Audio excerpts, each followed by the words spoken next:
Hello, আজ রান্না করছি চিকেন, কষা ঝাল চিকেন। এই চিকেনটা আমি ইন্সপায়ার্ড হয়েছি, শিখেছি। আমি ফেসবুকে ফলো করি একজন, তার থেকে। তো উনি খুব ভালো ভালো রান্না করেন, তো ওনার দেখেই আমি এটা বানানোর চেষ্টা করছি। উনি ইন্ডিয়ায় বানিয়েছেন। আর ইন্ডিয়ান ডিশেসগুলো কি হয়, বেশ ঝাল ঝাল কষা, এগুলো বেশ ভালো লাগে খেতে। আর বেশি আবার ঝাল দেওয়া যাবে না, কারণ রায়া তো ঝাল খায় না।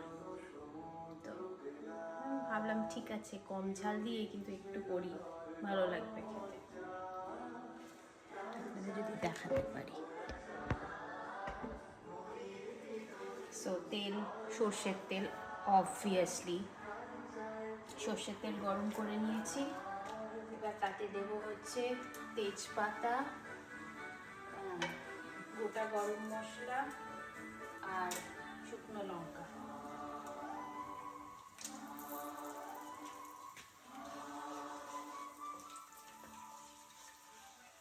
এটা দেওয়ার পরই দিয়ে দেবো হচ্ছে কাঁচা পেঁয়াজটা।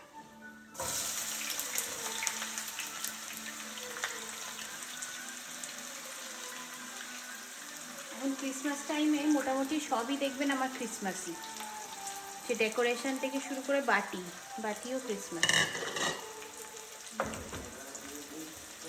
এবার পেঁয়াজটা ভালো করে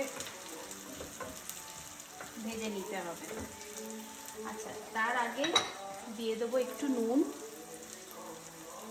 পেঁয়াজটা ভাজার জন্য অল্প করে নুন, আর অল্প করে একটু চিনি। এটা অপশনাল, কিন্তু উনি যাভাবে করেছেন আমি সেই একইভাবে করছি, তো একটু চিনিও দিই।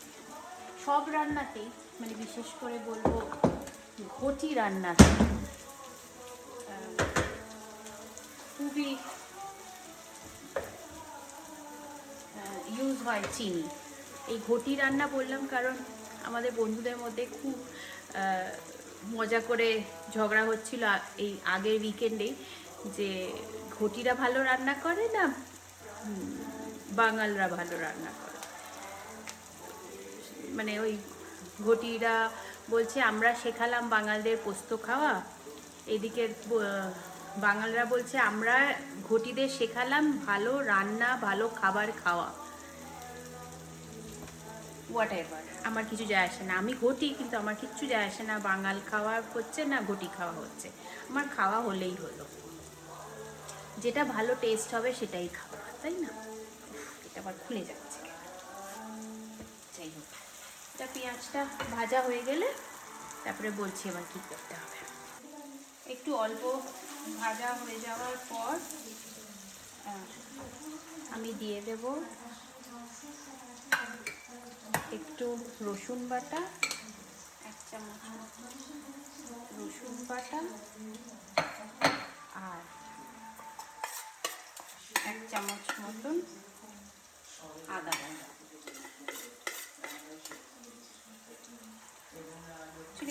এটা শেষ হয়ে গেছে, এটা মানে চেটে পুটে পুরোটাই দিয়ে দিচ্ছি, একটু নষ্ট করা যাবে না।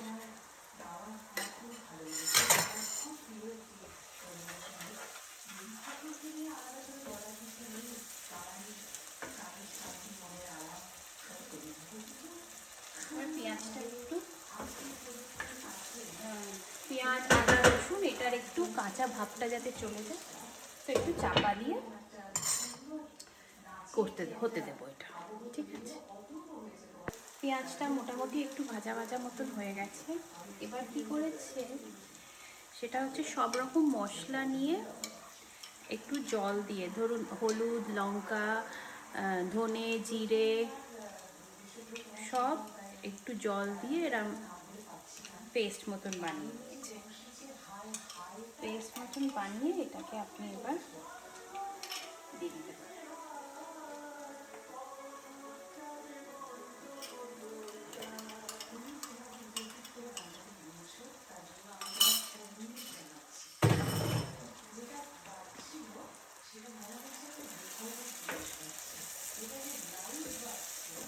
এবার এই মশলাটা কষতে দিতে হবে। মশলাটা কষতে দেওয়ার পর তারপরে আমি এই টমেটো পিউরি করে রেখেছি। পিউরিটা আপনি টমেটো এমনি গোটাও দিতে পারেন, কিন্তু উনি বলছিলেন কি পিউরিতে একটা আলাদা টেস্ট হয়। টমেটো তো এমনি করি পিউরি করে ডাজেন্ট ম্যাটার, তো তাই জন্য ওটা পিউরি করে রেখেছি। এটা একটু শুকনো শুকনো হয়ে গেলে তখন এটা টমেটোটা দিয়ে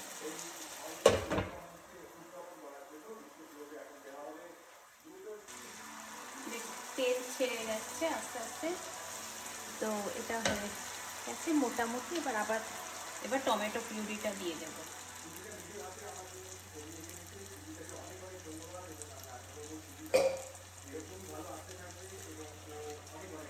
টমেটো পিউরিটা দিয়ে আবার চাপা দিয়ে এটাকে হতে দেব।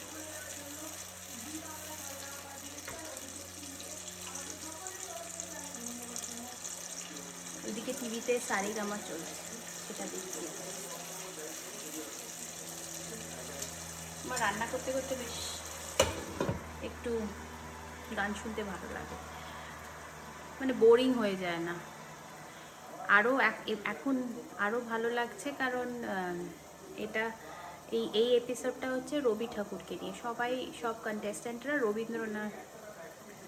রবীন্দ্রসঙ্গীত গাইছে, তো আরও সুন্দর লাগছে। রায়ের আবার ইন্ডিয়ান আইডলও খুব ভালো লাগে। স্কুল থেকে এসেই বসে পড়ে দেখতে একটু একটু করে।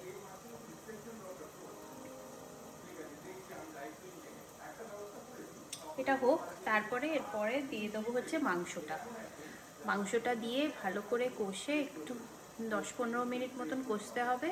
কষার পর ওটাকে লো আঁচ করে চাপা দিয়ে দিতে হবে।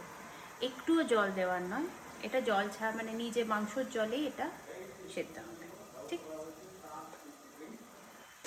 ওটা মোটামুটি হয়ে গেছে। এবার মাংসটাকে আমি সব রকম মশলা দিয়ে, ধরুন নুন, হলুদ, লঙ্কা গুঁড়ো, ধনে, জিরে আর অল্প একটু গরম মশলা দিয়ে এটাকে, আর একটু সর্ষের তেল দিয়ে এটাকে মাখিয়ে রেখেছি 10-15 মিনিট, মানে যতক্ষণে শুরু করছি 10-15 মিনিট মাখিয়ে রাখলেই যথেষ্ট হয়ে গেছে। এবার মাংসটা ঢেলে দিতে হবে।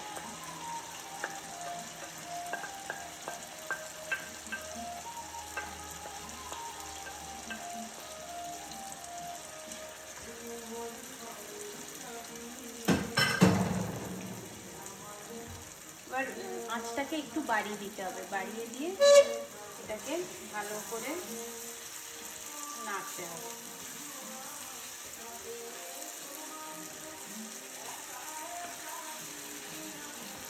এখানে আলুও দিতে পারেন আপনারা, কিন্তু আমার এখানে আবার আমার বাড়িতে না আমার বর আলু খায় না আমার মেয়ে আলু খায়। আমার ভীষণ ভালো লাগে আলু খেতে, ওরা আলু খায়।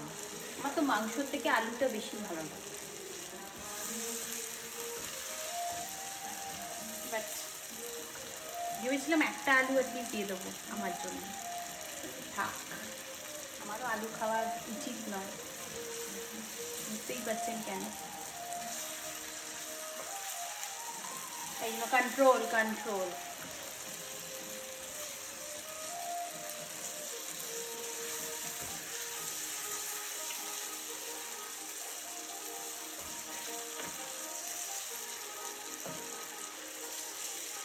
এটা একটু নেড়ে তারপরে একটু 10 মিনিট মতন একটু নাড়তে হবে, কষিয়ে তারপরে একটু আঁচটা কমিয়ে ঢাকা দিয়ে, তারপরে হয়ে গেলে ওপর থেকে ধনেপাতা দিতে পারেন, কাঁচা লঙ্কা, ধনেপাতা আর গরম মশলা আর একটু ঘি দিতে পারেন।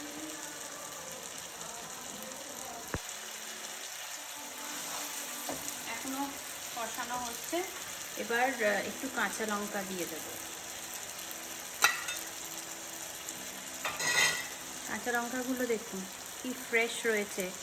মা, এটা হচ্ছে মায়ের কাজ, মারাই করতে পারে সত্যি।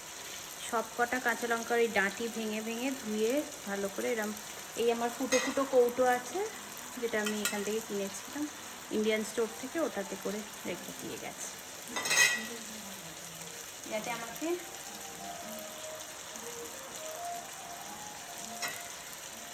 আবার ধুতেও না হয়, ডাঁটিও ভাঙতে না হয়।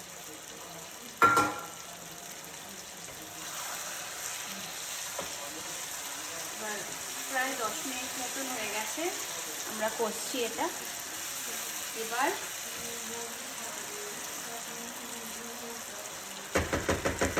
এটাকে চাপা দিয়ে আঁচটা কমিয়ে হতে দিতে হবে। নিজের মতন এবার হবে, হয়ে গেলে আপনাদের দেখাবো। ওপর থেকে একটু ধনেপাতা, ঘি, গরম মশলা গুঁড়ো, গরম মশলা গুঁড়ো, কারণ গোটা গরম মশলা দিয়েছিলাম, অল্প করে গরম মশলা গুঁড়ো দিতে। ঠিক আছে, হয়ে গেছে, আমি ঢেলে রেখেছি। দেখেই মনে হচ্ছে খেয়ে নেব এক্ষুনি, আর রুটি বা পরোটা দিয়ে দারুণ লাগবে। হোপফুলি আপনারা ট্রাই করে দেখবেন, হোপফুলি আপনাদের ভালো লাগবে। আমার বোনলেস ছিল বলে তাই জন্য তাড়াতাড়ি সেদ্ধ হয়ে গেল, না ইউজুয়ালি উইথ বোন থাকলে 20 মিনিট মতন রেখে দিলেই হবে। কি দারুণ রঙটাও হয়েছে, ঠিক আছে, হয়ে গেল রান্না। এবার শান্তি করে বসে একটু সারেগামা দেখতে পাবো।